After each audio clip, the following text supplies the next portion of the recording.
Alors, les conseils pratiques avant de signer un contrat de franchise. Premièrement, il faut vérifier que l'on a bien tous les documents d'information précontractuelle, donc que le DIP est complet. Ne pas hésiter à se procurer le décret d'application pour vérifier que toutes les rubriques sont bien renseignées. Il faut également se renseigner sur la rentabilité des boutiques pilotes du franchiseur, des unités pilotes du franchiseur, voir si lui-même gagne vraiment sa vie avec l'exploitation de ce concept.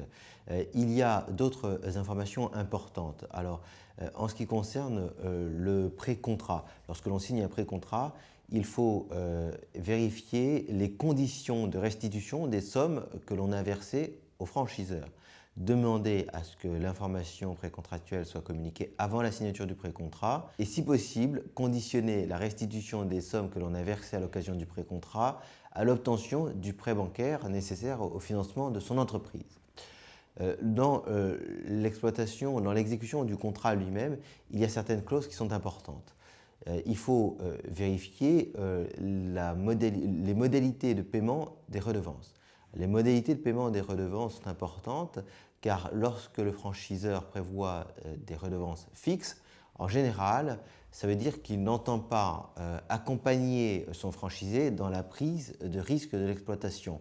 Et des redevances fixes peuvent s'avérer extrêmement lourdes lorsque le chiffre d'affaires du franchisé est faible. Et on a vu des cas où, en ayant des chiffres d'affaires environ de 20 000 euros par année dans certaines franchises de services, eh bien, la redevance fixe pouvait atteindre pratiquement 50% du chiffre d'affaires.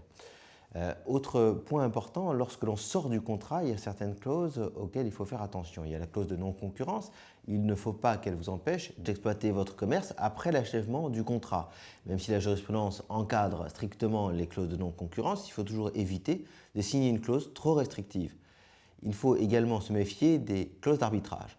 L'arbitrage peut paraître une formule intéressante de prime abord, mais c'est souvent très cher et ça peut constituer un frein lorsque le franchisé veut saisir la juridiction.